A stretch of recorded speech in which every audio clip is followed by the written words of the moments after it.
Bismillahirrahmanirrahim.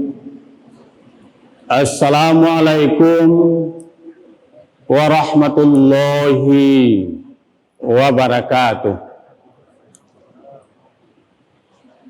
Alhamdulillahilladzi syahru Ramadan alladzi unzila fihil Qur'an hudal linnasi wa bayyinatin minal huda wal furqan. Asyhadu an la ilaha illallah wahdahu la syarikalah wa asyhadu anna Muhammadan abduhu wa rasuluh. Allahumma fasholli wa sallim ala sayyidina Muhammad wa ala alihi wa ashabihi ajmain.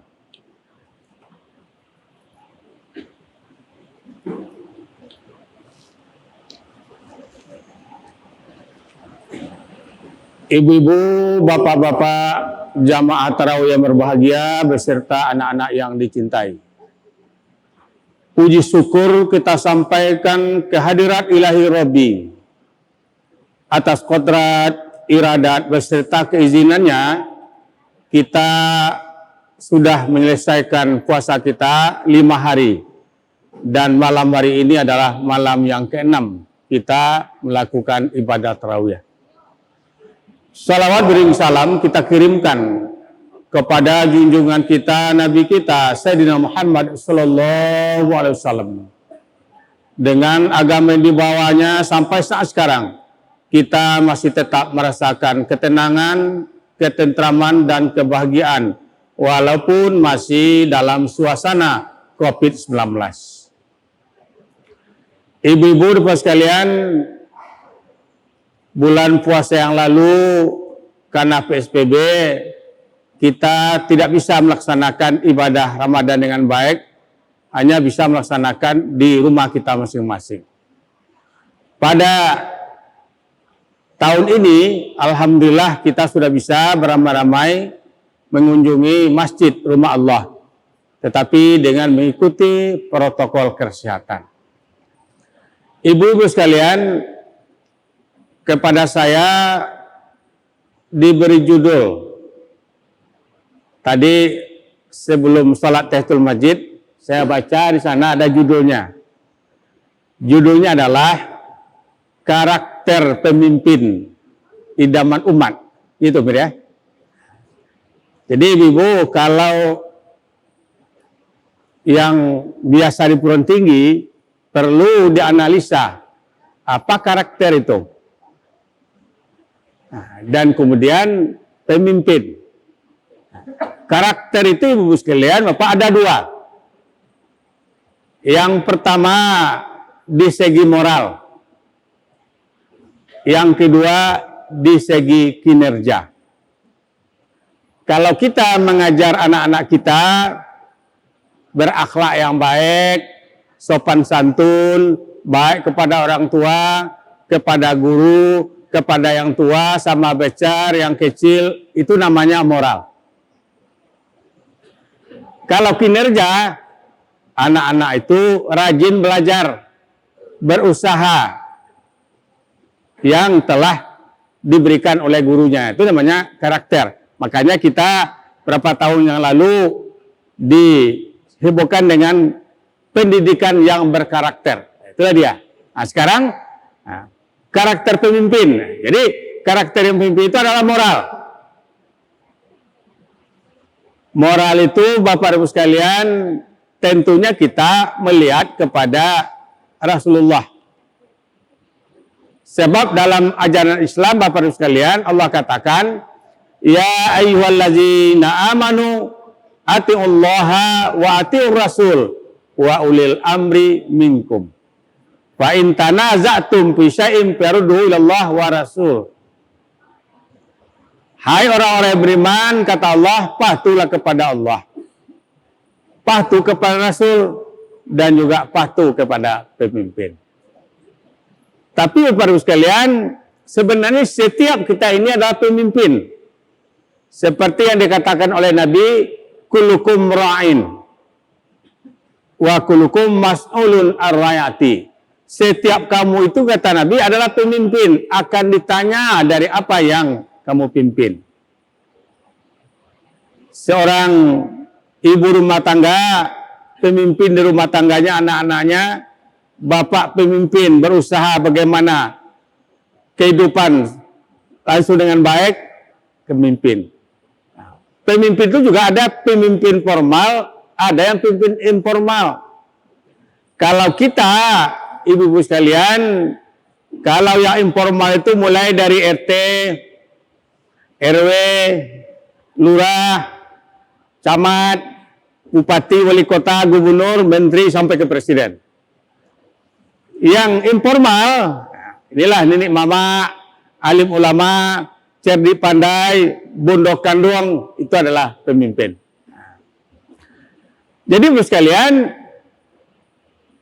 kata Allah, tentu kita akan meniru kepemimpinan Rasul.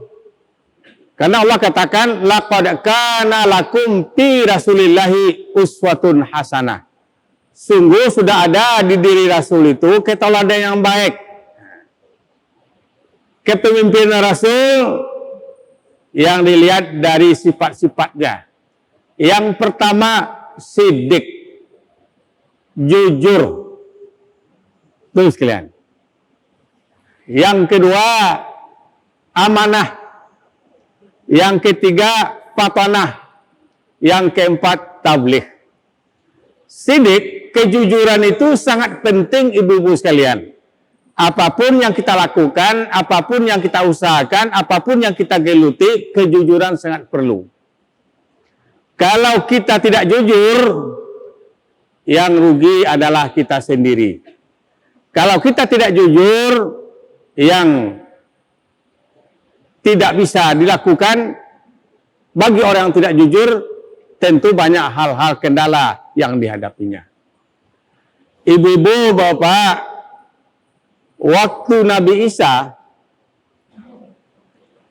memimpin, seorang pemuda mendatangi Nabi Isa. Wahai Nabi Isa, bawalah saya berjalan-jalan.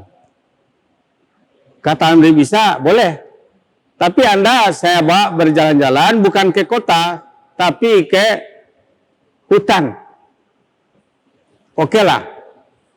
Pagi-pagi jam 8 berangkat, Isa sudah membawa kue 3 potong. Jam 8, jam 9, jam 10 sudah terasa lapar. Dibuka bungkusan.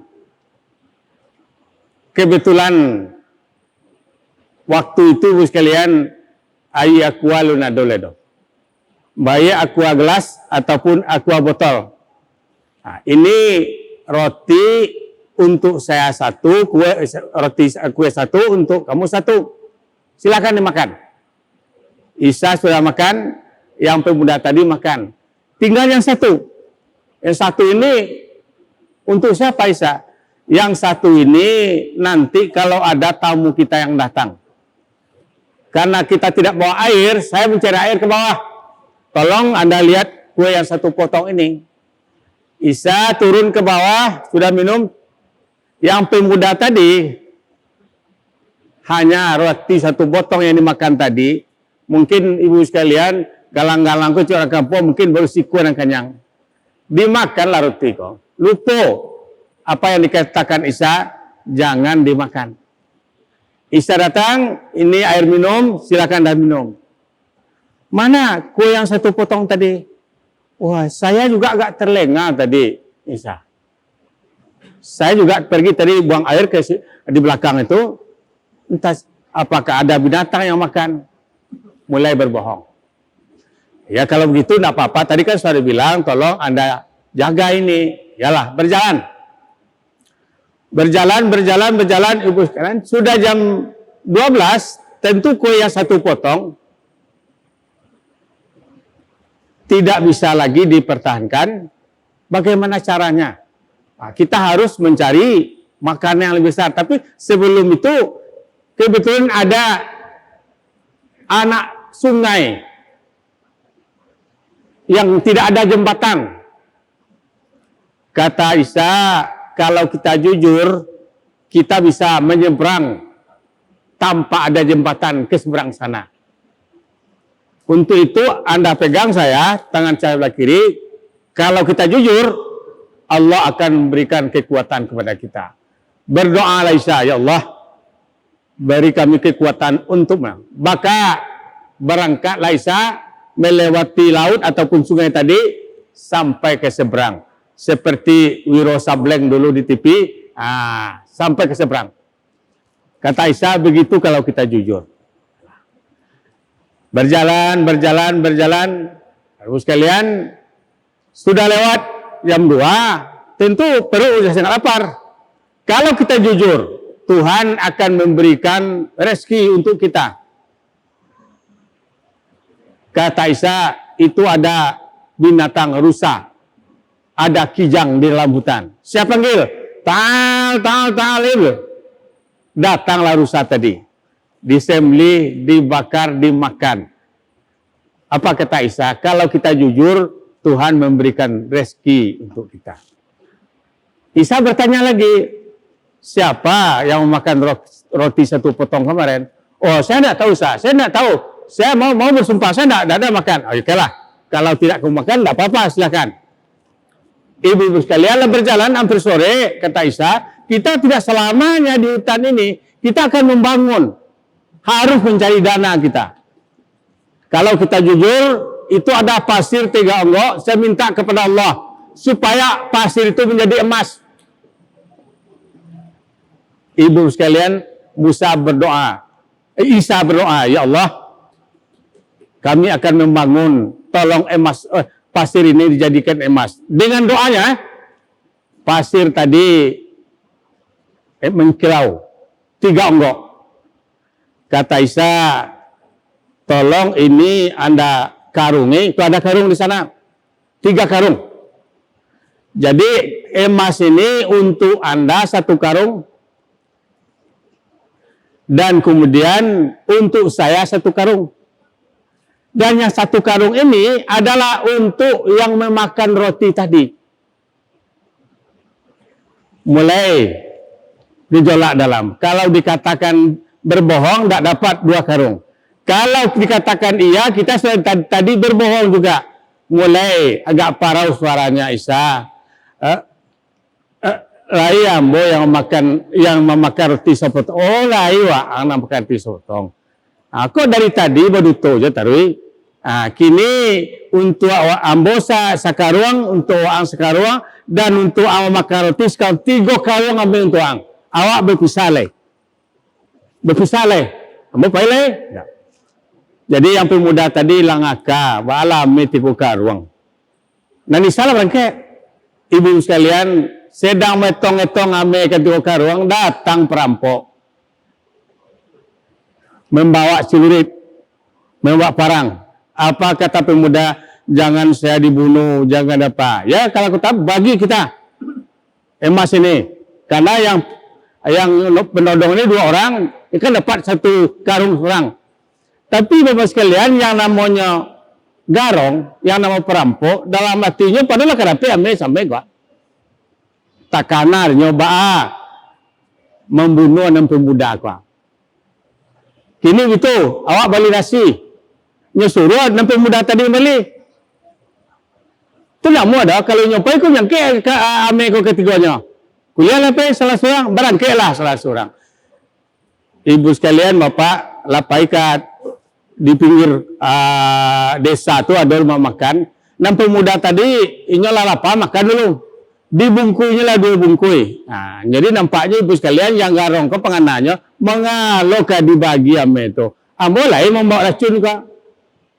Jadi nasi na 2 bungkui tadi dia gira racun, biko kan mati kedua tuh. Dia mau mereka 3 tu lain. Itu pikiran orang yang ibu sekalian yang garong tadi, yang perampok tadi. Ya, sampai di tempat, apa kata teman-teman? Kenapa kamu lama betul? Saya sangat lapar, maka saya makan dulu. Ini nasi Anda berdua. Bapak sekalian, setelah yang memakan yang pemuda tadi, makan nasi bungkus tadi muntah-muntah. Dan kemudian langsung tersyukur. Dan kemudian ibu-ibu sekalian, bapak-bapak yang makan satu bungkus langsung. Kebetulan untuk perampok kok banyak Pak. Tinggal dia sendirian membawa emas. Datang perampok lain ada kayu, dipukul lah. Maka tidak ada lagi dapat perampok dan pembeda tadi. Itu sekalian orang yang tidak jujur. Dari awal berbohong, akhirnya Bapak sekalian diketahui bahwa memang dia khianat kepada yang membawa apa tadi. Kemudian Bapak sekalian Isa lewat, dilihat ketiga-tiganya sudah terbaring meninggal. Orang perampok yang tadi tidak tahu lagi. Nah, jadi ibu sekalian, sifat Nabi yang pertama itu sidik, jujur. Ibu-ibu sekalian, kalau awak cerita lapau, ibu-ibu sekalian, pagi-pagi 7:30, 8:30, pahit lapau, diminta kopi pahit setengah. Di luar bulan Ramadan, lah dimakan godok, lah dimakan goreng, lah dimakan onde-onde. Lah jam 8:30, berapa utang pihak? Apa makan Pak? Ya kopi setengah, godok cek, goreng cek, onde-onde enggak Pak? Onde-onde enggak, tapi ada karambi sungai Pak. Oh iya, onde-onde ada 2. Jadi ibu sekalian kalau berbohong tahu juga. Ini ibu sekalian yang pertama itu adalah sidik, jujur. Kemudian Bapak Ibu sekalian, pernah Rasulullah, Abu Bakar, Umar dan Ali sore lapar, snack sore dengan korma.